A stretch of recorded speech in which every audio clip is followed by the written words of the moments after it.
Way back in 1991, I was in my second year of high school. I volunteered to assist students who had special needs back then. I read textbooks aloud and recorded the audio for students with visual impairments, acted as a sign language interpreter for a deaf classmate, and helped out with the 2 classes that had students with cognitive impairments. It was through the volunteer work that I met T. T had quite severe cerebral palsy, used a powered wheelchair, and was visually impaired. I began as a textbook reader for her. It soon became quite obvious that she didn't really have any friends, as most of the kids who were not disabled really avoided those kids who were. There was a lot of bullying of the students with disabilities. Soon, I began accompanying T to her classes in order to help her avoid jerks, especially when it became known that she had kept some of her morphine pills she needed for severe chronic pain in the bag on the back of her wheelchair. Guys began trying to steal those pills, even resorting to violence. Because T was nearly blind, she could not identify the jerks who attacked her. If I was with her, they didn't try. I felt bad for her. She was very isolated as her family lived a long way outside of town, and the local mobility bus would not go that far. All weekends on all holidays, she was stuck at home while the rest of us got to hang out with friends.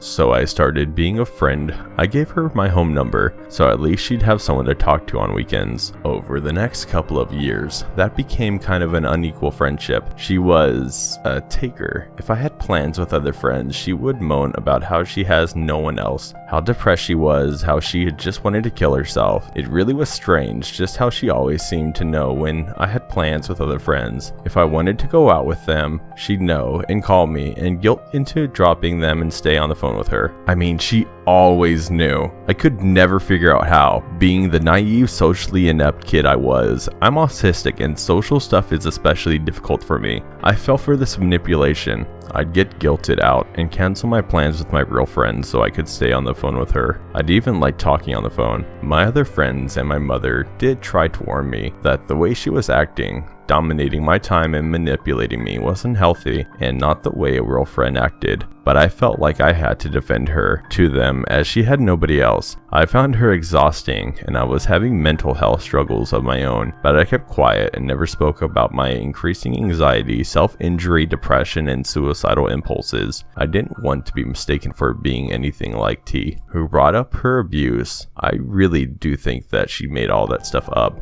as the details change with every telling. Depression and suicide attempts whenever she wasn't getting what she wanted. So I didn't tell anyone how desperate and depressed I felt, and I hid my self-injury. Looking back on it, I really did need help, but I kept it all a secret. Partway through my 4th year of high school and her 3rd, she moved into a local supported living home for people who had disabilities, who needed help with things like dressing, bathing, meal prep, etc. Now that she was living right on my own town, there was no escape. I couldn't do anything with anyone without her finding out about it and guilting me over it. You don't care about me, just like everyone else. I just want to kill myself. No one wants me around, so I may as well just die. Things like that. Sheesh. Eventually, if she called the house phone, no mobile phones back then, thank fate, or I'd have had no freedom from her at all. My parents would always say that I wasn't home. Even if I was, they gave excuses like my being at my piano lessons, or my figure skating lessons, or at my job, at a local diner. If T got my mother on the phone, she would try to do to my mom what she was doing to me. Thankfully, mom was far better at setting boundaries than her daughter was. She would only talk with T for a few minutes before giving a polite excuse and hanging up. Finally, I graduated. I chose a university that was a good 3-hour drive away from the home.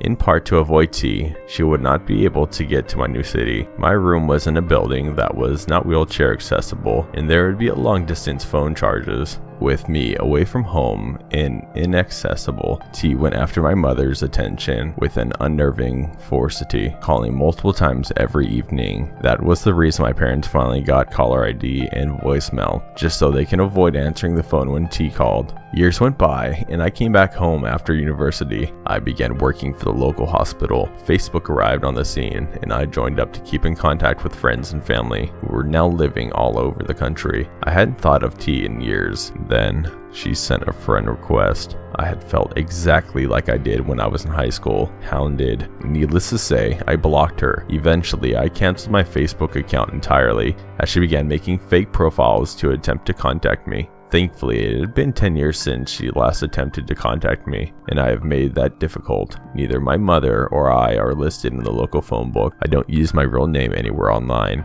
and I am very cautious about giving my mobile number to others. I don't know where she is, but I do hope she's changed her ways and finally has friends she doesn't have to manipulate into hanging out with her.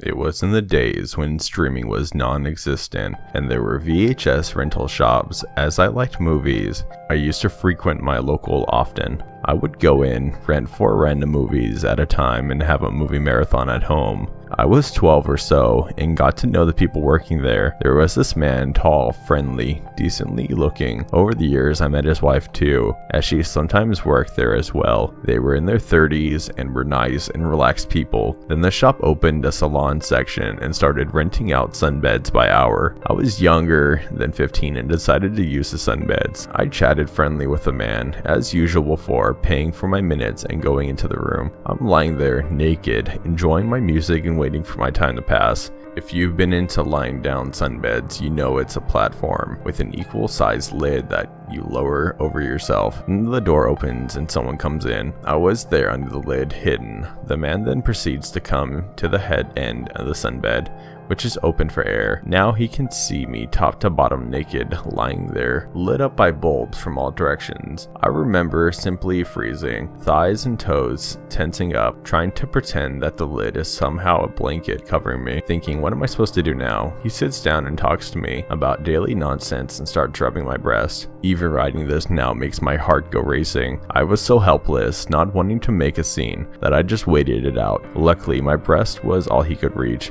Maybe he got the vibe that I was not interested, so eventually he left. I got dressed, hurried out, and never came back. From then on, I started pirating movies, as any rubbish quality, even handheld cam era cinema recording, to me was preferable than potentially going through that again. So creepy man who fondled my breast without asking, while pretending to be friendly, let's never meet again.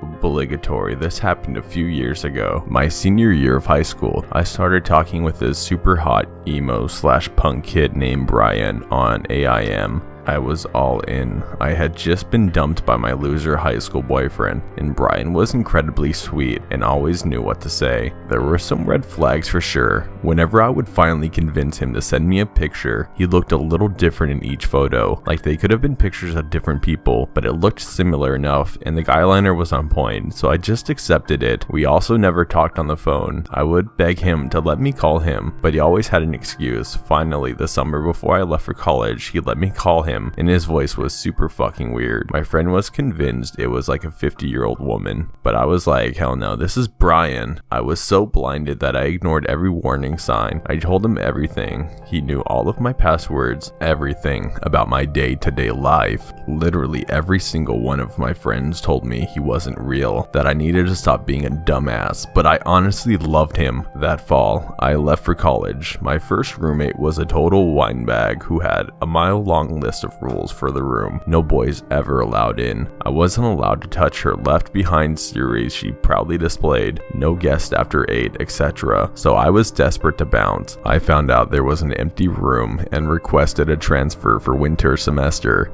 I knew going in blind was a risk, but it couldn't be worse than left behind chick. At the same time, I was loving everything else about college. Things with Brian kind of ended because life was busy and I wanted to experience everything, aka other dudes. He would call me 20 times a day, message me all the time, constantly barrage me about whether or not I had a Facebook and wanted the password to it. Hell no. Finally, I broke things off for good. The next semester, I moved into an awesome new room.